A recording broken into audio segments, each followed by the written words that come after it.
The importance of nature in our lives. Journaled on Tuesday, 5th September 2023. Flamengo, Rio de Janeiro, 28 degrees, hot, sunny and slightly overcast. Please like and subscribe if you enjoyed this video and found it helpful.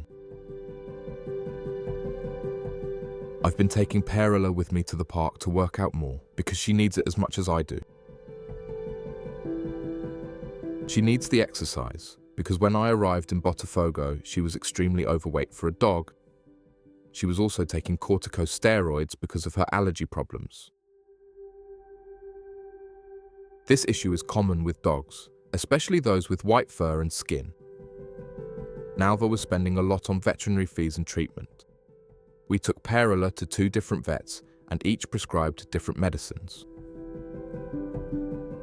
We ended up paying over 300 riyas on medicine each time. I preferred the second vet, but since we had already spent a lot of money, I told Nalva not to buy more medicine until we had finished the current prescription. I don't know if it was because of taking Perola to the park, the medicines or both, but her condition has begun to improve. Her skin allergy seems to be less severe than before. I learned from one of my doctor pupils that the brain and the mind are connected to the skin. Fred explained to me how the brain and the skin are connected since the first cells of gestation. This connection continues throughout our lives, which is why many people with mental or psychological problems also have skin problems. The illness appears or manifests on the skin when there is some mental or psychological issue or when you are stressed or going through a difficult situation. This skin problem becomes worse as a direct consequence of mental or psychological stress. Nobody was taking Perola to the park, knowing or understanding this. She was never allowed to roam a little outside in the sun and among the trees.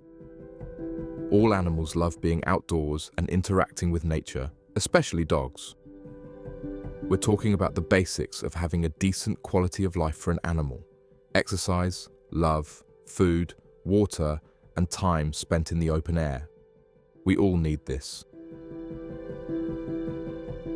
Einstein once said that you would never meet a neurotic Indian, meaning that Indians who live outdoors in the wilderness with nature, animals, plants, trees, etc., are in the ideal habitat, as we are all animals. We need nature and this kind of environment. Many of us have been pushed away from contact with nature in today's modern, grey, concrete metropolises. As a result, many of the population living in these large cities have very limited contact with nature. This lack of connection with nature can lead to psychological problems.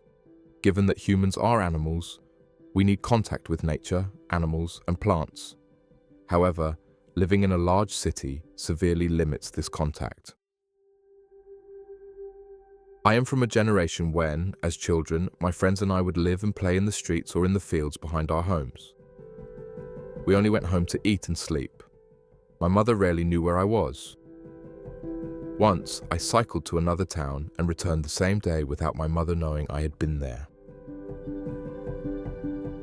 Nowadays, getting our children out of the house to engage in physical activities can be a big challenge and cause a lot of stress. This should not be the case. I have encountered this issue with Yasmin. Getting her to willingly go for a walk, enjoy nature, or participate in any exercise or sports is extremely difficult.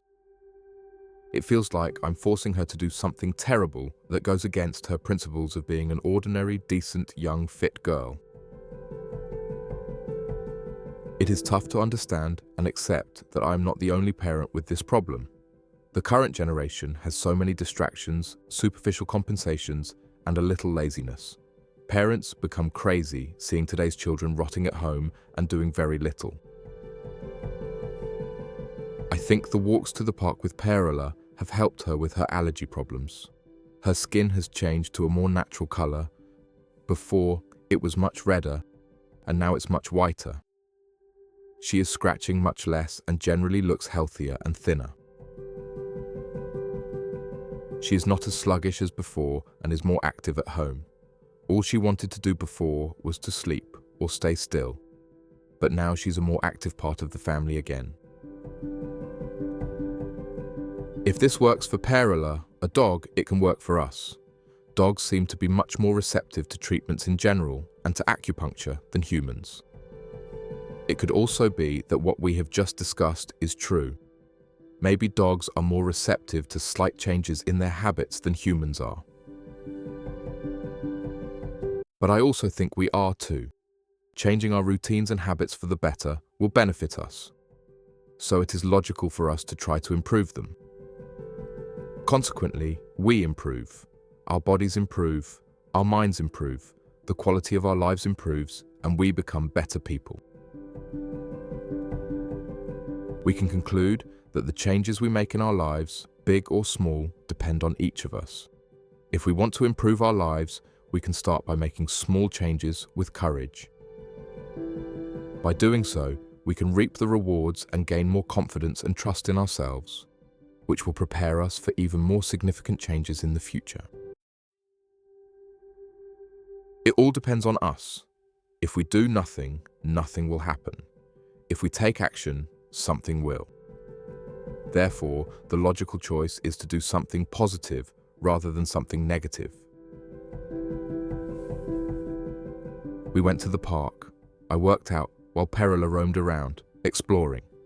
It was just a quick visit because I had to shower as soon as I got home to start the classes for the rest of the day. I posted again on the Long Gringo site. It looked pretty nice, but it needs improvement. Overall, everything is good. Be kind and be happy, and if you can't be happy, still be kind, but not naive. In bed by 10 p.m. Thank you. Thanks for reading this blog post. Please explore my other posts and share your thoughts in the comments section. Richard.